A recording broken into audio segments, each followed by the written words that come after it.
Hi everyone, my name is Kush and I work here at Music Ally.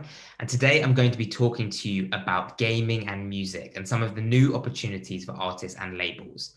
Now, the history of collaborations between the gaming and music industries is vast, it's complex, it goes back decades. But in this presentation, I'm really going to focus on some of the more recent opportunities that have arisen for artists and labels. But let's start with some background. So in 2020, global recorded music industry revenues were estimated to be around $22 billion, and that was according to the IFPI in March of 2021. Now, compare this to global gaming industry revenues, which were estimated to be $160 billion in 2020. Now, there's a number of caveats here. Firstly, that a more accurate estimate for the size of the global music industry would also include additional sectors such as live and publishing. Now, the pandemic has, of course, put a pretty massive dent in live revenues. If we look back to 2019, the live music industry contributed around $23 billion. So a more accurate figure for the global music industry revenues might be closer to 60 billion. But that's still much smaller than the 160 billion we see in the gaming industry. But the main point that I want to get across is not that the gaming industry dwarfs the music industry, but that its size means that there are huge opportunities for collaboration that are now available to the music industry. And these opportunities are going to continue to grow. The gaming industry is expected to reach $200 billion by 2023. So there is really a growing sector for the music industry to take advantage of. Now, here's an interesting graph from the Visual Capitalist, which breaks down global gaming industry revenues. So I just want to highlight a couple of points here. The first is that the most striking area of growth in the last 15 years has been with mobile gaming, which is this red section here. And you can see that revenues for that sector are now accounting for just over 50% of global gaming industry revenues. And this is really driven by the penetration of smartphones globally. In this graph, we also see some burgeoning new sectors. So you can see these two small pink and purple lines at the top, which account for cloud and VR gaming, which are some of the new frontiers of the gaming space. Okay, so I mentioned that I want to kind of discuss some of the newest opportunities for artists and labels in the gaming space. We're going to start with an area with quite a long history. So gaming syncs have a very long history in the music space. FIFA and Grand Theft Auto are two games with reputations for really great and iconic soundtracks. FIFA especially is one that's known for championing new artists. These opportunities across sync and licensing are now across not only traditional gaming formats like console and PC, but also mobile gaming, VR, cloud gaming, etc. In recent years, we've also seen an explosion in the number of titles on offer. Now, this has been driven by a few factors, such as the democratization of development tools in the gaming space, but ultimately more titles means that there's more opportunities for artists, labels and publishers at different scales. So in other words, the opportunities no longer exist for only top tier artists. Smaller and mid-tier artists can also seek out these sync and licensing opportunities. And an area that's really exploded in recent years is licensing music for gamer live streams and also esports, which we're going to look at next. So as I said, gamer live streams are a significant area of growth. And essentially what this is that gamers, when they're live streaming themselves, want to use music when they're playing games and streaming themselves on platforms like Twitch, YouTube, and Facebook. Now, as many of you will know, there's been a series of disputes around gamers using unlicensed music, which then causes their videos to get taken down or muted. And Twitch has really been a platform that's come under fire for this. But the key thing to get across is that if these issues are resolved, there's a really big opportunity to generate mass exposure for the music that's being used in these live streams, because these gaming influencers have massive international audiences. So there is a real opportunity there for the music industry. And we've already seen some labels, particularly in the dance space, so labels like Monstercat and Juna Beats and No Copyright Sounds, that have been able to come up with creative licensing solutions. So Monstercat, for example, have a service called Monstercat Gold, which is a $5 a month subscription, which allows streamers to use Monstercat's music for free, claim-free on Twitch and YouTube. Okay, so talked about sync and licensing. The next thing I want to talk about is immersive virtual experiences. And these are those big budget performances in games that we've seen in the likes of Fortnite, Roblox, and Minecraft. In the music sense, these immersive experiences have so far been artist performances where the real world artist is broadcast inside the game. We've also had avatar performances like in the Travis Scott and Lil Nas X examples, where the artist is represented in-game as an avatar and performs as the avatar. And we've also seen some examples of virtual worlds that are almost like in-game exhibitions, allowing fans to kind of dig through and discover more about the artist. We've seen this in the case of Island Records and Disclosure's Minecraft world that was created for their recent album. These virtual experiences have enabled artists to connect with new and different audiences, tapping into the game's audience. And we've really seen this as a growth mechanism for, artists like Travis Scott. And to go into this in more detail, after these in-game experiences, we see cross-platform streaming and engagement growth.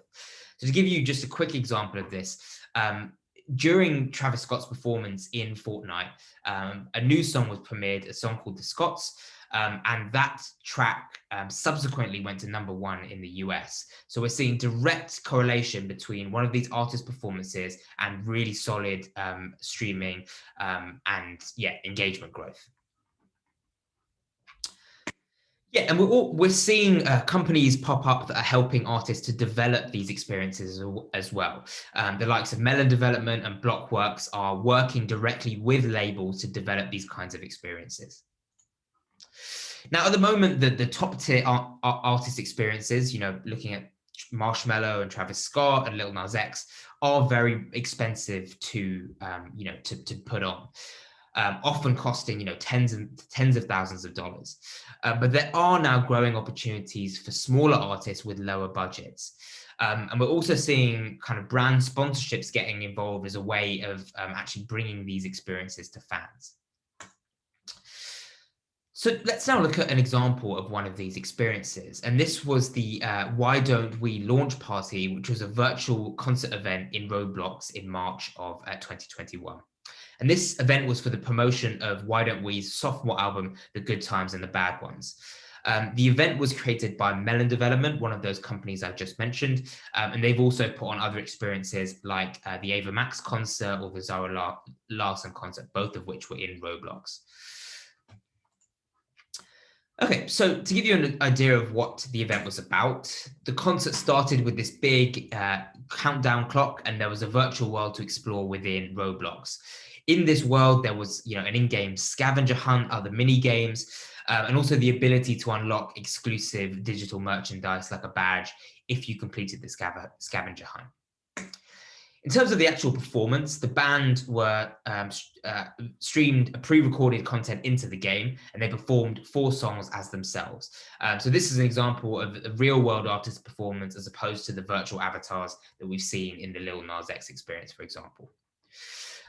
Throughout the concert, the band members were active in the chat. They were interacting with the audience, and this interactivity is a really important part of putting on a really engaging event. And after the Q&A, after the launch party, there was a Q&A where the band talked about some of their experiences playing Roblox. Now, the point I want to highlight is that all the band members at the time were under the age of 23. The youngest band member, Zach Heron, was 19 at the time, and was actually someone who grew up playing Roblox. And this kind of crossover between the gaming and music space is only going to get more common as we see artists kind of who have grown up with, gaming in its current form. And this is a really huge opportunity because, in the research that we've carried out, when an artist is visibly buying into the gaming experience and, sharing their experiences playing the game, that's when you create a really engaging experience. Other things that were available during this concert were virtual merch items, and these make up a really important part of these events. So you could buy hats, guitars, backpacks, skins of the band members. You could even get a COVID-safe mask to wear during the concert experience. And these items were made available for purchase with Robux, which is Roblox in-game currency. For reference, the avatars were the most expensive item at 350 Robux each. And you can buy Robux for, you can buy around 400 Robux for $499, which kind of puts into perspective how much these virtual items cost. And there's been news recently of Lil Nas X generating huge amounts of revenue purely from these virtual merch items. So they are a really important source of revenue as part of these virtual experiences. As with a number of, with all these virtual experiences that you'll see, influencer collaborations are really key in the promotion of the event. In this example, you can see a gaming influencer called Megan Plays, who has over 3.5 million subscribers on YouTube, playing Adopt Me, which is a massive multiplayer online game built on Roblox. And she's playing this game with the band member I just mentioned, Zach Heron. And it's kind of an informal interview where Zach and Megan are playing the game together. And again, the point here is that these gaming collaborations and the tapping into these influencer networks is a really powerful way of promoting these events and generating that exposure. Okay, now finally, I'd like to discuss artists being gamers in their own right, which is something I just touched upon, but I want to go into more depth on. So to reiterate the point, as younger artists who have grown up with gaming come through, there will be more natural opportunities that arise. And we've already seen some artists streaming themselves playing games on platforms like Twitch. For example, German DJ and producer Zed regularly streams himself playing games like Valiant and Fall Guys. So he's a musician, but also live streams himself playing games. And these kind of crossovers are only going to become more common.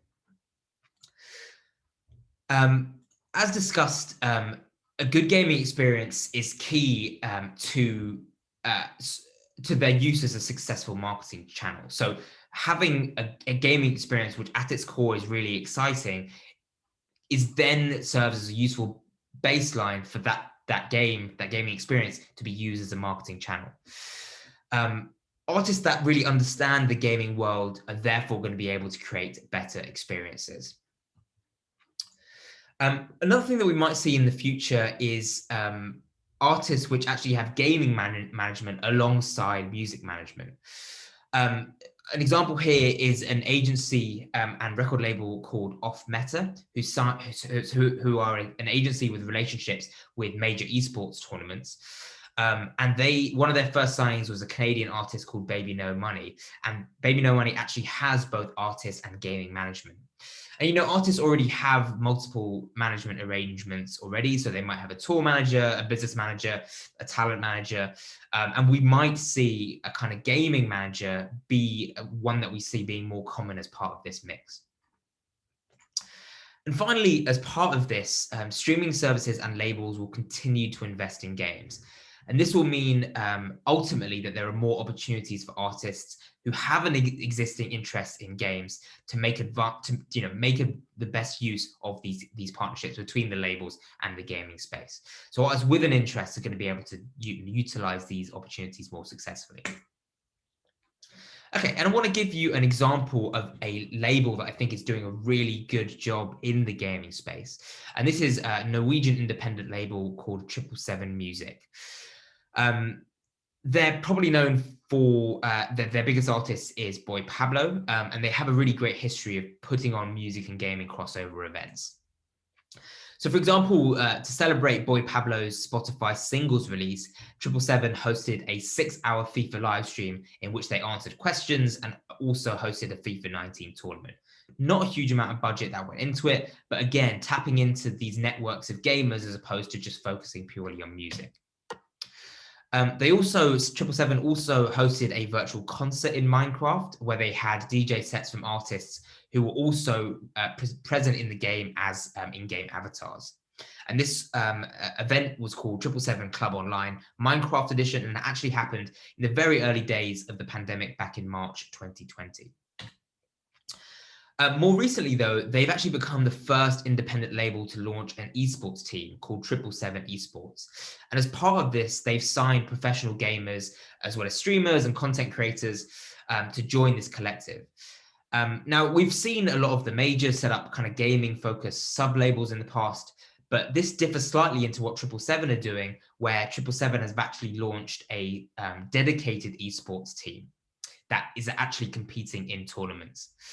And the logic here from 777's owner, Fabio Enzo, is that 777 Esports will open up more paths into the gaming and esports worlds for 777 Music's artists. So 777 Music is its own record label, and by launching 777 Esports, there's hope that this is going to kind of generate more opportunities for the record label in the gaming space. Okay, so that was very much a whistle-stop tour of what we think are some of the most exciting developments in the gaming space. Thank you for having us. If you have any questions about anything I've talked about, please email us at training@musically.com.